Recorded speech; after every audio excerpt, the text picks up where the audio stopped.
Wahyu pasal 19. Orang banyak di surga memuji Allah.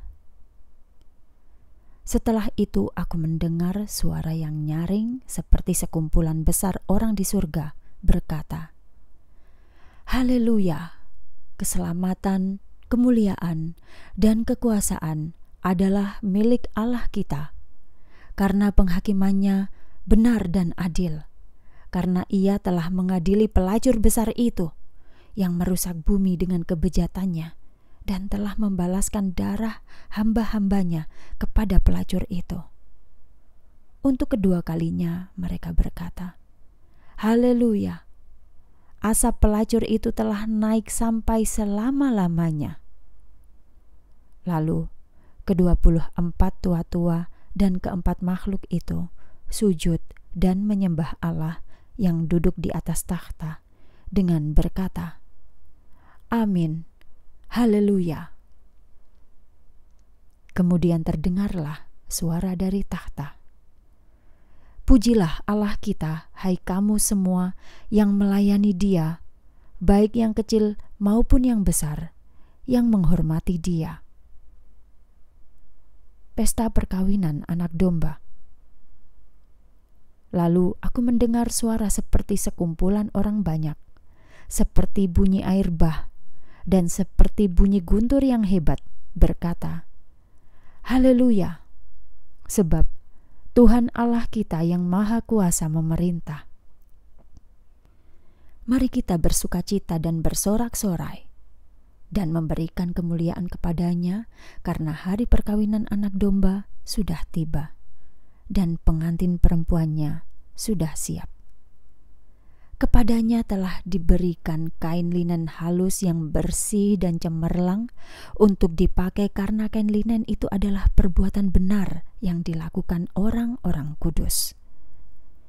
Kemudian malaikat itu berkata kepadaku, Tuliskanlah ini.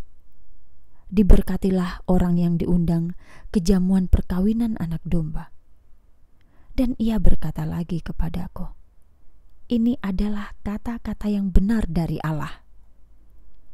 Lalu aku sujud di kaki malaikat itu untuk menyembah dia. Namun ia berkata kepadaku, Jangan lakukan itu, karena aku juga hamba sepertimu dan saudara-saudaramu yang berpegang pada kesaksian Yesus. Sembahlah Allah, karena kesaksian Yesus adalah roh nubuat. Penunggang kuda putih. Kemudian aku melihat surga terbuka dan muncullah seekor kuda putih. Dia yang duduk di atasnya bernama Setia dan Benar. Dan dalam kebenaran ia menghakimi dan berperang. Matanya seperti nyala api. Di kepalanya ada banyak mahkota. Dan ia memiliki nama yang tertulis yang tidak diketahui seorang pun kecuali dirinya sendiri. Ia memakai jubah yang telah dicelupkan ke dalam darah, dan namanya adalah Firman Allah.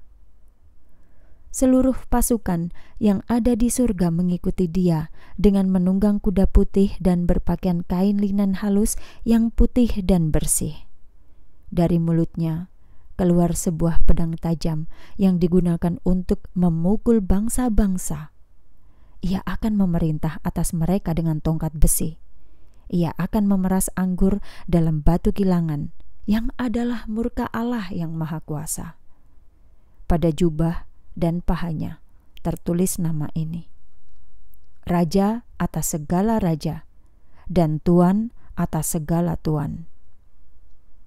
Kemudian aku melihat seorang malaikat berdiri di dalam matahari.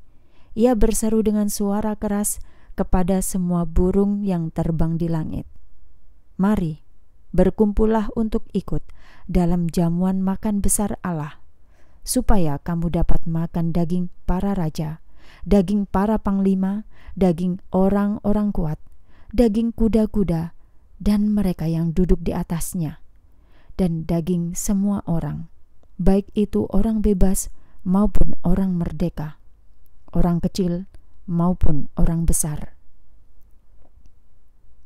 Lalu Aku melihat binatang itu dan para raja di bumi serta pasukan mereka berkumpul untuk berperang melawan Dia yang duduk di atas kuda putih itu dan melawan pasukannya. Maka binatang itu ditangkap bersama nabi palsunya yang telah mengadakan tanda-tanda ajaib di hadapan binatang itu, yang dengannya ia menyesatkan mereka yang menerima tanda binatang itu dan mereka yang menyembah patungnya. Mereka semua dilemparkan hidup-hidup ke dalam lautan api yang menyala-nyala oleh belerang. Dan sisanya dibunuh dengan pedang yang keluar dari mulut Dia yang duduk di atas kuda putih itu, dan semua burung dikenyangkan dengan daging mereka.